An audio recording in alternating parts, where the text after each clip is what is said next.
श्री शिवाय नमस्तुभ्यं मित्रों, जय महाकाल, हर हर महादेव। तो मित्रों, कैसे हैं आप सब? आशा करते हैं आप सब लोग बहुत अच्छे होंगे। मित्रों, आप सबको पता है कि 3 अक्टूबर को पंपा कुशा एकादशी का बहुत ही प्यारा सा दिन है।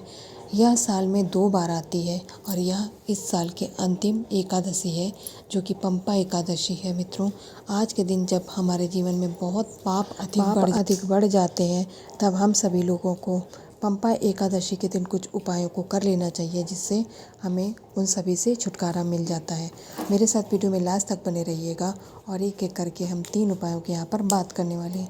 सबसे पहला उपाय मित्रों, आपकी किसी इच्छा मनोकामना यदि अभी तक अधूरी रह गई है इतने उपाय करने के बाद भी, तो आज इस पंपा एकादशी के दिन आप सभी लोगों को गिनती नहीं करना है, बल्कि एक चुटकी काले तिल ले लेना है। अब आप सभी लोग सोच रहे होंगे कि थंबनेल में तो गिनती लिखी है। हाँ मित्रों, लिखी है, लेकिन वो गलती से लिख गई है।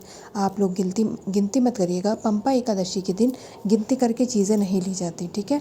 एक चुटकी काला तिल लेंगे। इसके बाद में हमें लेना है काली मिर्च। कितनी लेंगे मित्रों?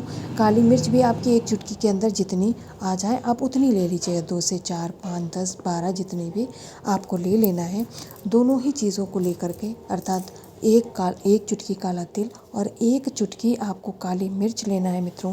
इसके बाद में हमें आवश्यकता पड़ेगी जल की, ठीक है। और जल भी साधारण नहीं लिया जाएगा, यानी तांबे का कलश लेंगे।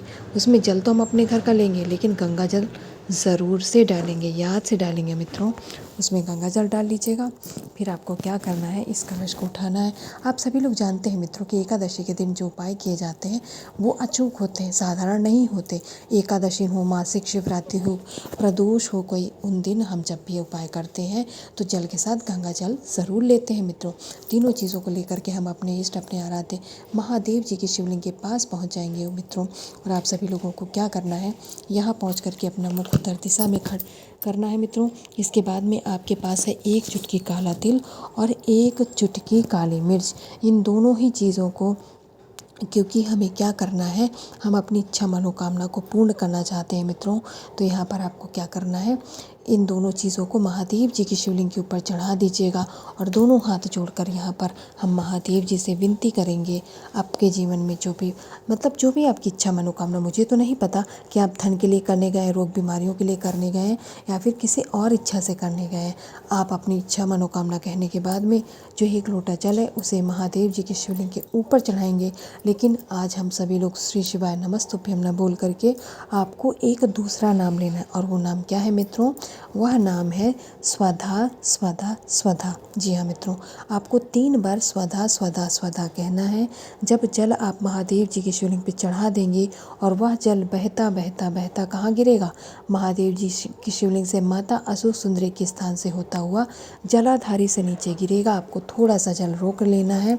आपको क्या करना है, जल अपने ऊपर छिड़काव कर लीजिएगा। आप थोड़ा सा जल रोक करके अपने घर लेकर जाएंगे और अपने घर में, पूरे घर में छिड़काव करने मात्र से मित्रों आपकी इच्छा मनोकामना भी पूर्ण होती है। और यदि आपके घर में नकारात्मक ऊर्जा का वास होता है तो वो भी घर से बाहर निकल जाती है। मित्रों, आप सभी लोग जानते हैं कि आखिर एकादशी जब भी पड़ती है उस एकादशी भगवान नारायण को समर्पित होती है ना, जानते तो हैं ही, यह भी कोई बताने की बात नहीं है, ठीक है मित्रों। तो नारायण भगवान जी के नाम लेकर के जब उपाय करते हैं वो भी हमें बहुत लाभ देते हैं। अब जो दूसरा उपाय हम कर रहे हैं वो हम अपनी धन की इच्छा और धन की हो रही कमी को दूर करने के लिए उपाय करने वाले हैं। सामने स्क्रीन पे आपको शहद दिख रहा है, ये किसी ब्रांड का नहीं है। और ऐसा नहीं है कि क्या आपको घर का ही शहद लेना, हम किसी ब्रांड का नहीं ले सकते। आपकी इच्छा जो भी हो, किसी ब्रांड का लेना है, बहुत सारे ब्रांड में आता है, पतंजलि, वैद्यनाथ, डाबर, जो भी आपको लेना हो वो लीजिए। अपने घर का प्रयोग करना है तो घर का लीजिए। इसके बाद हमें लेने हैं 2 पुष्प। कनेर का दिखाया गया है तो कनेर का पुष्प मत ढूंढिएगा, वैसे आसानी से मिल जाता है, कोई परेशानी नहीं होती। लेकिन अगर आपको कोई दूसरा पुष्प मिल जाता है, आप कोई दूसरा पुष्प चढ़ाना चाहते तो आप उस पुष्प को चढ़ा दीजिए। 2 पुष्प आपको चढ़ाने, चाहे कनेर के चढ़ाइए चाहे कोई अन्य पुष्प चढ़ाइए। 1 चम्मच शहद और 2 पुष्प किसी भी पौधे के आपको ले लेना है। इसके बाद फिर से आपको लेना है तांबे का कलश, अपने घर का शुद्ध जल और उसमें थोड़ा सा गंगा जल, है ना मित्रों। पहले ही बता चुके हैं आपको कि एकादशी का दिन है। कोई भी एकादशी हो, चाहे पुत्रदा एकादशी हो या पाप विमोचनी एकादशी हो, कोई भी हो, आपको गंगा जल अवश्य प्रयोग में लेना है। इसके बाद में आपको तांबे का कलश उठा लेना है और पुष्प और शहद अलग से थाली में लेकर के हम सभी लोग अपने इष्ट अपने आराध्य महादेव जी की शिवलिंग के पास पहुंच जाएंगे। इसके बाद इन सभी चीज़ों को लेकर के आप लोग सभी देवादिदेव महादेव भगवान शंकर के शिवलिंग के पास, देखिए मैंने शिवलिंग के पास कहा है, ऐसा नहीं कहा कि आप मंदिर में ही जाइए। आपको शिवलिंग के पास जाना, आप अपने घर की शिवलिंग के पास उपाय कर सकते हैं। आपने जो भी 2 पुष्प लिए हैं, मैंने कनेर दिखाया था इसीलिए कनेर से समझाने का प्रयास कर रही हूँ। आपने जो 2 भी पुष्प लिए हैं, एक आपको माता रिद्धि और दूसरा माता सिद्धि के नाम से दोनों पुष्पों को महादेव जी की शिवलिंग के ऊपर समर्पित करना है। आप सभी लोग जानते हैं कि जो माता रिद्धि और माता सिद्धि लक्ष्मी की देवियाँ हैं, यानी धन की देवियाँ हैं। उनका जब आप स्मरण करेंगे, उनका वंदन करेंगे, तब मित्रों आपके घर में धन की कभी कमी नहीं होगी। आपके धन के भंडारे भर जाएंगे। जो आय का स्रोत होगा उसमें बढ़ोतरी होगी, जिससे धन की कमी खुद ब खुद समाप्त हो जाएगी। पुष्प चढ़ाने के बाद हमने लिया था 1 चम्मच शहद।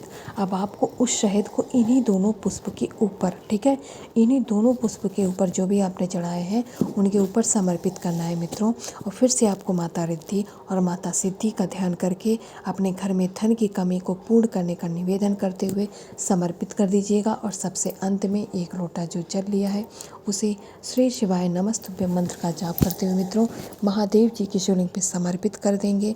इससे माता रिद्धि और माता सिद्धि के प्रसन्न होते ही आपके घर में कभी भी धन की कमी नहीं होगी। और जब धन की कमी नहीं होगी तो आप लोगों के यहाँ जो परेशानियां हैं धन से संबंधित, चाहे रोग हों या और अन्य, वो सभी अपने आप समाप्त हो जाएंगे। और मित्रों आपके जीवन में पहले जैसा खुशहाल, हंसी खुशी और सफलता से पूरा जीवन आपका व्यतीत होने लगेगा।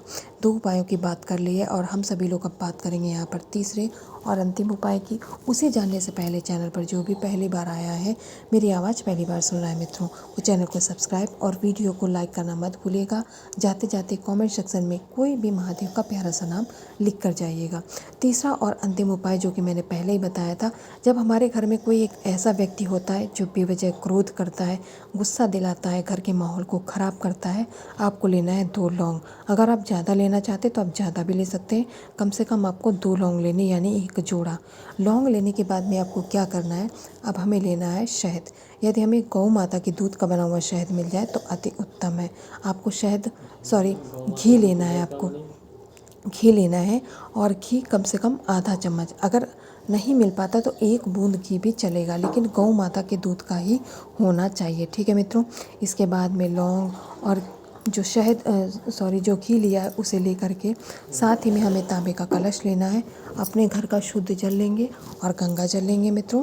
गंगा जल डालना अनिवार्य है, जो कि पहले ही आप लोगों को बताया है, ठीक है मित्रों। सारी चीज़ें लेकर के हम पहुंच जाएंगे मित्रों अपने घर के, वो जो छोटू सा शिवलिंग हमने रखा हुआ है अपने घर में, वहाँ पर आपको जाना है। अब क्या करना है मित्रों, महादेव जी की शिवलिंग पे जो माता का हस्त कमल होता है, ठीक है, उस हस्त कमल पे आपको उस घी का लेपन करना है जो आपने घी लिया है।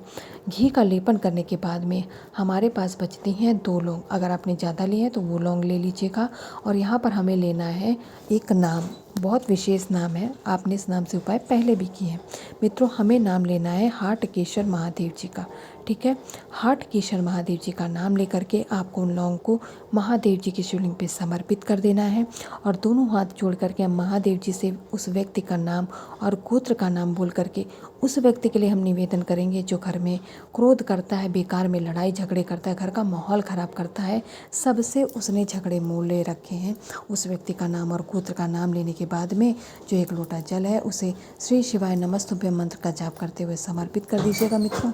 आपने जो 2 लौंग चढ़ाई हैं उसे लेकर के आपको अपने घर पे आना है, कूट करके उसका पाउडर बनाना है और उस व्यक्ति को आपको खिला देना है जो व्यक्ति क्रोध करता है मित्रों।